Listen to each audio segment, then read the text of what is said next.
નમસ્કાર દર્શક મિત્રો, રાજ્યની અંદર ફરી એકવાર કમોસમી વરસાદ માવઠાને લઈને નવી સિસ્ટમનું જોર ધીમે ધીમે ગુજરાત ઉપર પણ વધતું જોવા મળ્યું છે. અરબ સાગરના દરિયાની અંદર સક્રિય થયેલી નવી સિસ્ટમ ધીમે ધીમે વધુ પ્રમાણની અંદર ઘાતક બનીને દરિયાના માધ્યમથી આગળ વધીને હાલ ગુજરાતના વિસ્તારોની અંદર આગળ વધીને ટકરાવવાની તૈયારીઓ કરી રહી છે. જેના ભાગરૂપે ગુજરાતની અંદર વાતાવરણની અંદર મોટો પલટો અને બદલાવ જોવા મળ્યો છે. જેના કારણે ગુજરાતના અનેક વિસ્તારોમાં ઠંડીના પ્રમાણની અંદર પણ હવે ધીમે ધીમે નોંધપાત્ર વધારો થતો જોવા મળ્યો છે. અને હાલ સિસ્ટમનું ભારે જોર અને દબાણ અરબ સાગરના દરિયાની અંદર ખૂબ જ પ્રમાણની અંદર ઘાતકને તીવ્ર બનતું જોવા મળ્યું છે. જેથી કરીને આ સંપૂર્ણ વિસ્તારોની અંદર પવનની ગતિવિધિઓ પણ મજબૂત બનતી જોવા મળી છે. અને માલદીવ આજુબાજુના વિસ્તારોની અંદર આ સિસ્ટમનું કેન્દ્ર બિંદુ હાલ જોવા મળી રહેલું છે. જેના ભાગરૂપે આ સંપૂર્ણ વિસ્તારોમાં અત્યંત ભારે અને તીવ્ર પવન ફૂંકાતો જોવા મળ્યો છે. જેમાં 80 કિલોમીટરથી લઈને 90 કિલોમીટર પ્રતિ કલાકની ઝડપે ભારે પવન ફૂંકાઈ રહ્યો છે. જેના ભાગરૂપે અનેક વિસ્તારો જેમ કે મદુરાઈનો વિસ્તાર છે, બેંગલુરુનો વિસ્તાર, બેંગલાવીના વિસ્તારોની અંદર, હૈદરાબાદના વિસ્તારોની અંદર, મુંબઈના વિસ્તારોની અંદર પણ કમોસમી વરસાદ અને માવઠાને લઈને મહત્વપૂર્ણ આગાહીઓ દર્શાવવામાં આવી રહી છે. સિસ્ટમનું જોર અનેક વિસ્તારો સુધી લંબાયેલું જોવા મળ્યું છે અને સિસ્ટમનો સ્ટ્રફ પણ આ સંપૂર્ણ વિસ્તારોમાં ભારે ઘેરાવો મજબૂત બનાવતો જોવા મળ્યો છે. જેના કારણે હવાનું દબાણ પણ આ સંપૂર્ણ વિસ્તારોની અંદર હવે ધીમે ધીમે ઘાતક બનતું જોવા મળ્યું છે. અને હાલ સિસ્ટમ લો પ્રેશર એરિયા બનાવી રહી છે. જેના કારણે આ સંપૂર્ણ વિસ્તારોની અંદર ભારે દબાણ અને જોર વધતું જોવા મળી રહેલું છે. જેના ભાગરૂપે ગુજરાતની અંદર પણ આ સિસ્ટમનો સ્ટ્રફ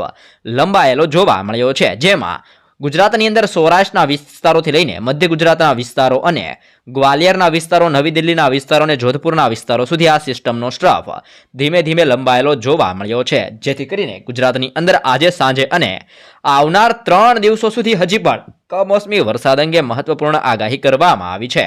જેમાં આજે રાત્રિ દરમિયાન ગુજરાતની અંદર અનેક વિસ્તારોમાં ઠંડા અને ભેજયુક્ત પવનો ફૂંકાતા જોવા મળશે. સાથે જ ગુજરાતની અંદર ટેમ્પરેચરની અંદર પણ હવે ધીમે ધીમે ઘટાડો જોવા મળી શકે છે. અને સૌરાષ્ટ્રની અંદર સૌથી ઓછું ટેમ્પરેચર થાણ વિસ્તારોની અંદર એટલે કે મોરબી આજુબાજુના વિસ્તારોની અંદર જોવા મળી શકે છે.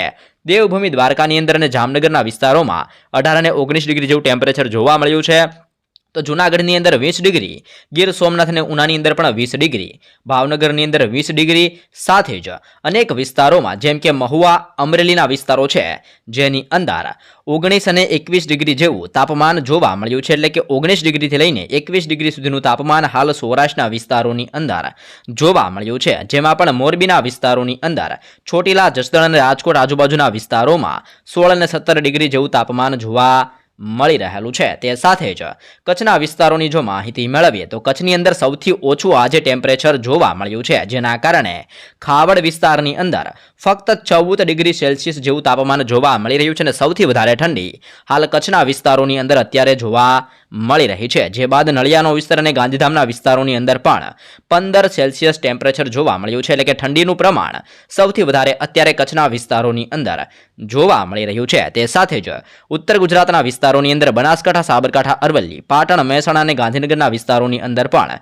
ધીમે ધીમે ઠંડા અને ભેજયુક્ત પવનો ફૂંકાતા જોવા મળ્યા છે. જેમાં પણ 16 ડિગ્રીથી લઈને 18 ડિગ્રી સુધીનું તાપમાન જોવા મળ્યું છે. તે ઉપરાંત મધ્ય ગુજરાતના વિસ્તારોની જો માહિતી મેળવીએ તો મધ્ય ગુજરાતમાં અહેમદાબાદ, આણંદ, વડોદરા, દાહોદ, છોટાઉદેપુર, ખેડા, પંચમહાલ અને મહીસાગરના જિલ્લાઓની અંદર પણ 17 ડિગ્રીથી લઈને 19 ડિગ્રી જેવું તાપમાન જોવા મળી રહ્યું છે. તે ઉપરાંત દક્ષિણ ગુજરાતના તમામ જિલ્લાઓની અંદર સૌથી વધારે અત્યારે ટેમ્પરેચર જોવા મળ્યું છે. જેમાં ભરૂચ, નર્મદા, સુરત, તાપી, નવસારી, ડાંગ અને વલસાડની અંદર ટેમ્પરેચર ખાસ કરીને 20 ડિગ્રીથી લઈને 23 ડિગ્રી આજુબાજુ ટેમ્પરેચર અત્યારે વલસાડની અંદર અને સુરતના વિસ્તારોની અંદર 22 ડિગ્રી જેવું ટેમ્પરેચર જોવા મળ્યું છે. આમ ગુજરાતની અંદર અત્યારે સૌથી વધારે ઠંડી કચ્છના વિસ્તારોની અંદર જોવા મળી રહી છે. તે સાથે જ વરસાદીય સિસ્ટમનું જોર જે અત્યારે અરબ સાગરના દરિયાની અંદર ભારે તીવ્ર અને મજબૂત બનતું જોવા મળ્યું છે. જે પણ હવે ધીમે ધીમે ગુજરાતના વિસ્તારોની અંદર આગળ વધતું જોવા મળ્યું છે.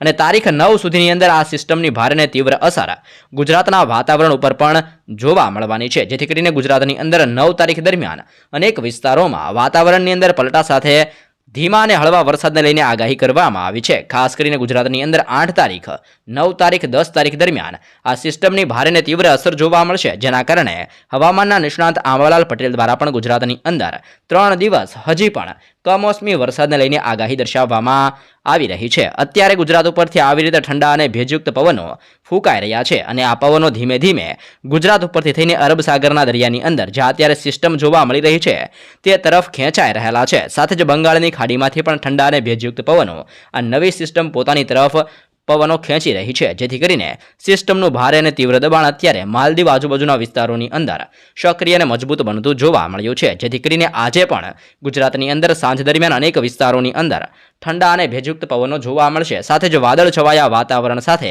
અને ઠંડીના પ્રમાણની અંદર વધારા સાથે ગુજરાતની અંદર કમોસમી અને હળવા વરસાદ અંગે મહત્વપૂર્ણ આગાહી કરવામાં આવી છે. તો આ સાથે જ ગુજરાતની અંદર આજે અને આવનાર 3 દિવસો દરમિયાન અનેક વિસ્તારોમાં કમોસમી વરસાદ અને માવઠું પણ જોવા મળી શકે છે. તો કયા વિસ્તારોની અંદર કેવો વરસાદી માહોલ આવનાર દિવસોની અંદર જોવા મળવાનો છે, સાથે જ વરસાદ અંગે શું આગાહી કરવામાં આવી છે જેવી અવનવી માહિતી રોજેરોજ મેળવવા માટે ચેનલમાં નવા છો તો અત્યારે જ લાઈવ ગુજરાત સમાચાર યુટ્યુબ ચેનલને જરૂરથી સબસ્ક્રાઇબ કરી લેજો.